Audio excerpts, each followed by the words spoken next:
Hello and welcome to the White Collar Fitness Radio, the ultimate podcast for professionals striving to achieve optimal performance in today's fast-paced age. I'm your host, Bruno Delladoni, online body transformation specialist and founder of The Health Coach Fitness. I'm here to help you optimize your health and fitness, even if you're short on time.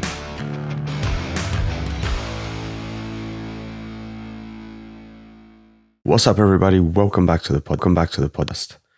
We're discussing why you can't actually turn fat into muscle, and we're going to be discussing how it all works. What this about is I was actually in the gym the other day and got talking to a girl, and she was saying that she doesn't really pay attention to her scale weight, which fair enough, because her body doesn't really change weight. She never changes weight because every time she starts losing body fat, she also just gains a lot of muscle. Anyway, and I'm a charitable guy. I feel bad just being like, no, that's trash. To educate and explain and in a nice, polite way, but people then don't want to listen. People don't want to hear because you're trying to tell them that they're just not dieting hard enough. But that's fine. So a whole nother story for another day. Why does this matter? And it matters because many people get discouraged by the slow progress or they get confused by the information they find online, or it's all misinformation. There's just so much stuff on the internet, as we always discuss, that is just no good. Anyway, I thought I'd try to clarify some stuff. So why can't you, in fact, turn fat into muscle? And it's actually quite simple. They're different things. You can't turn an orange into an apple. They're different things. It doesn't work. Fat as a tissue basically is energy store. Your fat cells, they can shrink, they can grow, but they can't magically transform. And muscle is an active tissue. It obviously needs protein and it uses up that energy. So the way to think about it is you can think of fat cells or fat tissue as a fuel tank and muscle as the energy. You can't magically turn a tank into an engine. But you can use the fuel in the tank, aka the fat, to power the engine, the muscle, as you build it. As we've discussed before, obviously, the more muscle you have, the more energy you're using, the more potentially fat you're going to be using just on a day-to-day basis, because you just have more engine. You've stopped, you're no longer going from your little 0.6 smart car. You've now got a Mustang, 5-liter V8, guzzling fuel. But anyway, how do you go from your little smart car engine to a fuel guzzler? As always, progressive overload, protein intake, rest and recovery, all the stuff we always talk about. What you do get is some people thinking that strength training, as in lifting weights, will melt fat into muscle, or that it literally just swaps over. I've even heard people say to me that they need to get fat first to turn it into muscle. And actually what's happening is you're using energy whilst you're building your tissues, whilst you're building muscle.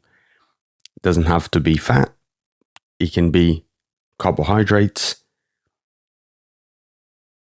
You need fuel.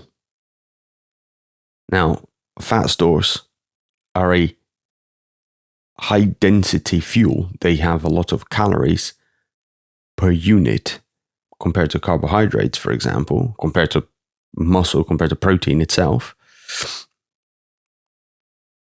But that's all that is. It's just fuel. So the next question then becomes, if that is the case, why am I not seeing as much progress? Or when I first go to the gym, I've just joined the gym, I've lost 5 pounds, but then in the second week, I've gained a couple of pounds. I'm obviously losing weight and losing fat and gaining muscle now. And no, is the answer. Sorry to be blunt. For reference, so you guys have an idea of the discrepancy in speed, you can lose body fat at a click of a kilo a week on the fast end. Maybe more, if you're really going for it. A kilo a week, that's about what, 4.5, maybe even 5 kilos of body fat in a month you can lose. In turn, protein synthesis, muscle gain, if you're going at a fairly fast pace, you'll maybe do a 0.5 kilo a month. For reference. No, I'm sorry to say, your weight is fluctuating. It's not because you're gaining muscle. What is more likely happening, if you in fact are in a calorie deficit and you in fact are losing body fat, is that your body's holding on to water. And I'm sure we've discussed water retention before, but your body just likes to hold on to it. Whether you've got a bit more salt in your food than you're used to, whether you've trained really hard and your inflammation markers are up, which is normal because you've trained so hard, whether you're stressed at work, whether you've had a bit more carbohydrates, all that stuff will hold on to water. And water, like your body can hold on to a lot of water. That will have a big part to play. The other thing that happens is people just aren't in a calorie deficit for any length of time. They maybe change their eating habits for, I don't know, a few days, a week, 2 weeks. The first thing, okay, when you speak to people that go to Weight Watchers or Slimming World, and Betty, 50-year-old Betty, who wants to lose some weight, just joined Weight Watchers. She goes the first week, she comes back to me, she goes, "Oh my God, you never guess what? I lost like 6 pounds in my first week." No, you didn't, Betty. You didn't. The scale has moved 6 pounds, but you haven't lost 6 pounds of fat. And that's really the only thing we should really be caring about, because water weight will fluctuate and it doesn't matter. But you haven't lost 6 pounds of fat there. And what happens is that initial phase. So, maybe you change your eating habits for a week, 2, you weigh yourself and you've lost a ton of weight. All you've done is you've started eating. I can almost guarantee this as a fact. Obviously, everybody's different, but usually what happens is people, where they change their eating habits, they'll eat a few less carbohydrates, carb fat mixes, if you want to be specific. Things like biscuits, cake, a cheeky chocolate bar, all the good stuff that people instantly associate with carbohydrates. A bit less of that. And what happens? They hold on to less water. That's a huge part of it. Another thing that tends to happen is as you start eating more vegetables, you just have more food matter in your guts. A bit gross, but you have more fiber, you have more stuff that doesn't get fully digested in your guts. That stuff also weighs down. But the big one, primarily, is you're not in a big enough deficit.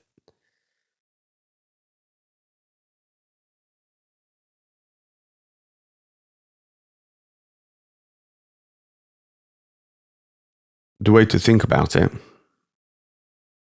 is almost like your body being a bank account. Yeah. Just because your balance goes up one day doesn't mean you become a millionaire. Just daily transactions, right? So it's the same with it. It's like your weight will fluctuate day to day. What we want to make sure that you're doing is trending down across the week. Your weekly averages of your weight should be trending down. But the actual individual daily result matters little.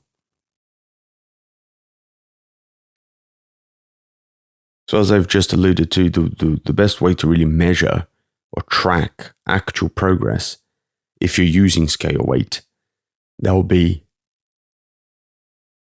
weekly averages. So weigh yourself at the very least 4 times a week, ideally every day. Same time, after you've gone to the toilet, wake up, go to the toilet, weigh yourself. That's it. If you've missed that window, don't count it, don't weigh yourself. And the reason for that is because, as we've just said, scale weight can fluctuate a lot. Stress, sleep, nutrition, if you've worked out hard, all these things will impact your weight retention, your water retention.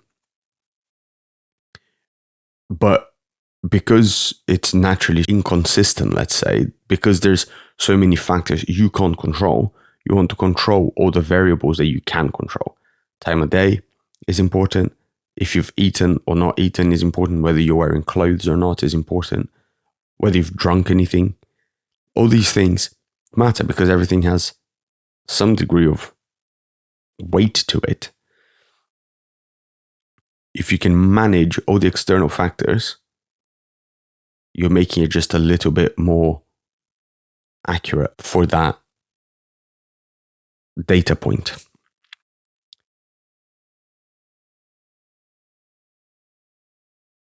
Take photos. I'm a big fan of photos because photos won't give you little quick dopamine results, but they will give you bigger, longer term dopamine results.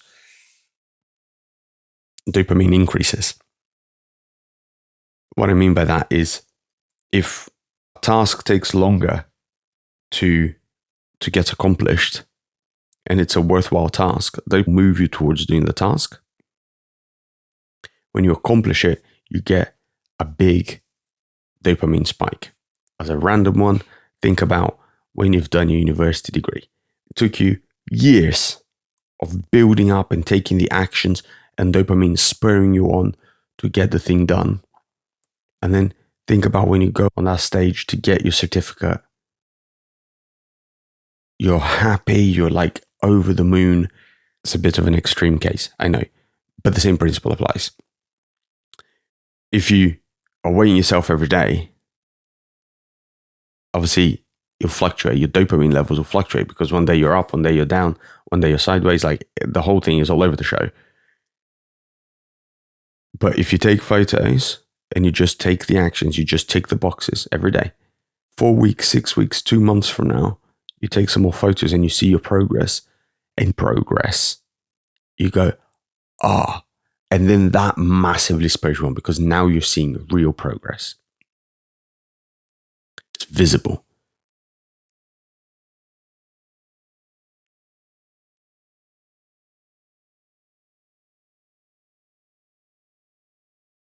Like I said before, the thing to really pay attention to are the pitfalls almost. Things like thinking that you're gaining muscle tissue really fast.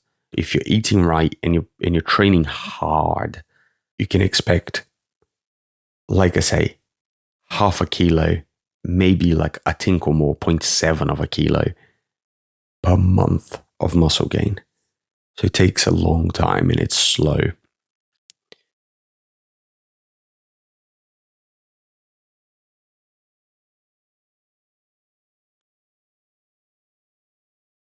So don't go in thinking that just because your weight's fluctuated, you're whacking on the muscle and you're going to look like Ronnie Coleman at any time soon.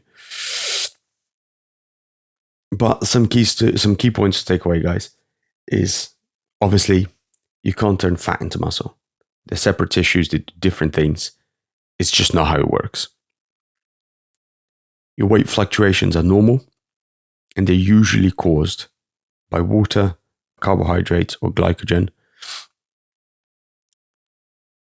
potentially by stress. But they're not, in fact, muscle gain in the short term. Let's just make that clear. Focus on long-term goals and long-term trends. Use photos to track those trends. Be consistent and just tick the box over time. And then that will help you see some fat loss.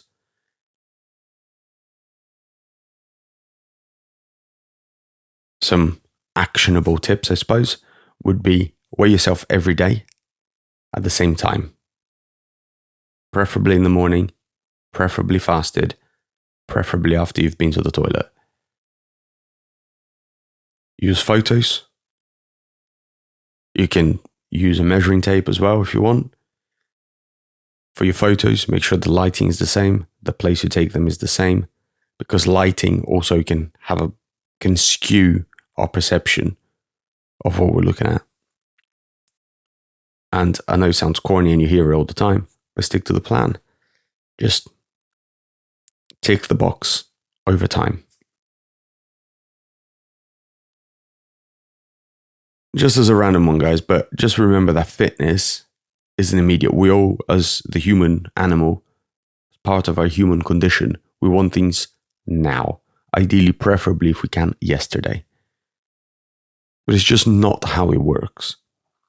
And if it takes you 3 months, 6 months, a year to get to the physique that you want to get to, and you can maintain it afterwards, you're going to live 80, 90, 100 years for a year. Like, it's important to make progress, but it's not the be-all and end-all.